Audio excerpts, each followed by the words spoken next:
Everybody doing something a little different today. I decided I wanted to make a little cooking video. I've been wanting to try this for a little while.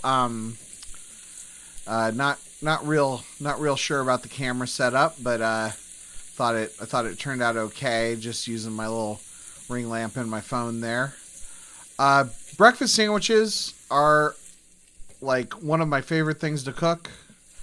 You can see here doing the old smash the sausage trick. You throw the sausage on, you let it cook a little bit, and then you smash it so that you flip it over and smash it, and then because it's got that little cook spot on it, it won't stick to your spatula.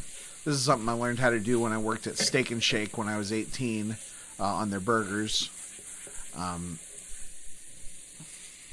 Although I will admit that it wasn't until I saw a YouTube video that I learned that the reason that you cook the little bit of it is because it won't stick to the spatula. I don't know what I thought it was the case before. So throwing some, you can see some, I put down some egg rings there, but not for eggs yet. No, this is a very special breakfast sandwich. Not only does it have bacon and sausage and a healthy amount of shortening, as you can see there. Yeah, watch that shortening melt. I was going to cut it out, but oh, that shortening, so pretty. Just a little Crisco. That's a trick. I didn't realize that everything tastes better at Waffle House because they cook it in shortening. And so I started doing that at home. You can only buy ridiculous amounts of shortening too, which is a little bit annoying, but yeah. So those are just frozen hash browns. Just kind of doing a less is more thing. I don't usually do hash browns in my breakfast sandwiches, but just for this video, I thought maybe it would be a fun little thing. I first got obsessed with breakfast sandwiches after I stopped working at Waffle House the first time in 2008. I had dropped out of college and worked at Waffle House for about a year, and then went back to school. And when I went back to school, I stopped working at Waffle House, so that meant I didn't have access to their breakfast sandwiches all the time, and just tried really, really hard to figure out how to make them myself. With minimal success, but over the years, little bits and pieces and trial and error and all that stuff. So something to watch when you're making these frozen hash browns. You don't want to mess with them too much. You just kind of gotta let them cook, and that's that can be hard because they cook up weird otherwise, or they won't get brown. Here's eggs.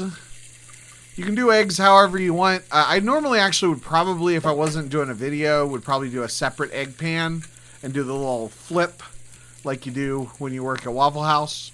But I do have these egg rings and had the camera set up, so did the best I could there.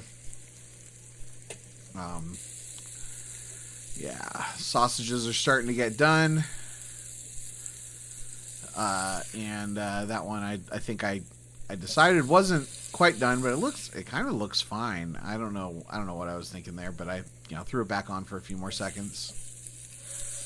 Still haven't flipped those hash browns because I swear they take forever to get nice and brown, but I think it was probably worth it. And they soak up. The initial idea had been to use just the bacon grease, but then the bacon didn't make as much grease as I thought it would because I was only doing two strips, and usually I do a lot more bacon when I'm making bacon. Yeah, I like to take the egg ring off once it kind of forms, give it a little more freedom. I cut out about 5 minutes of me scraping the pan trying to get rid of that burn mark in the middle, but no luck. So it's not as. Also cut out a lot of just bacon sizzling. I feel like I could release a video that was just 20 minutes of bacon sizzling. Leaving the audio in on this because that's just such a that sizzling sound is just so satisfying. At least I think so. Yeah, listen to that. Oh yeah.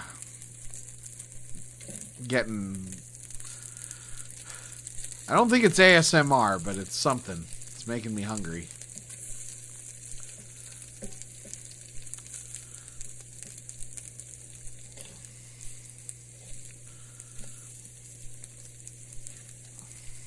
Flipping those eggs. Yeah, I cook my eggs in shortening now. I've learned that helps a lot. All right, we're about ready for... Now, with the bread of my breakfast sandwiches, like, my only rule is that it has to be something special. Like, you got to get a good bagel or a good English muffin or a croissant, or if you are just doing regular bread, or in this case, this is Texas toast, you got to grill it. I watched a video of somebody that made it with... made a breakfast sandwich with, like, a hamburger bun. And I don't know about that. I think you got to have slightly more special bread. And then the cheese, it is very important for breakfast sandwiches.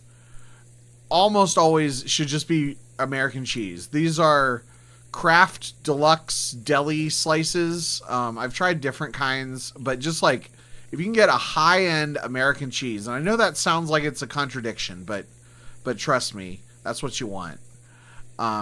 It melts better and it just tastes right. I've tried even from like restaurants where they do like a cheddar blend or something like that. It just doesn't come out quite right. Or like Swiss, or sometimes I'll do provolone if we have a really good provolone in the house, but really should be American. So we're loaded up there. I did make 2 sandwiches because my wife wanted one.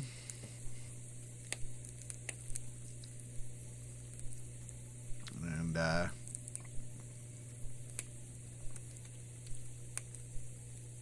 I'm surprised I did not cut this chunk of just staring at toasting bread out.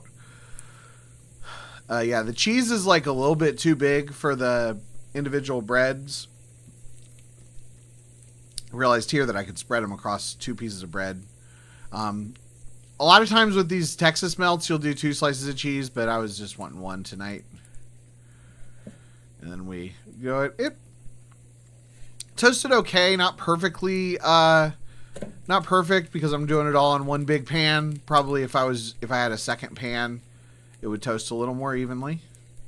But still, they still came out tasting pretty good. Took 22 minutes total, which is a little long for a breakfast sandwich. But you can see, you could just toast the bread or whatever. And then here is the final sandwich, cross section. Always serve it with a pickle. Thanks for watching. We'll see you next time.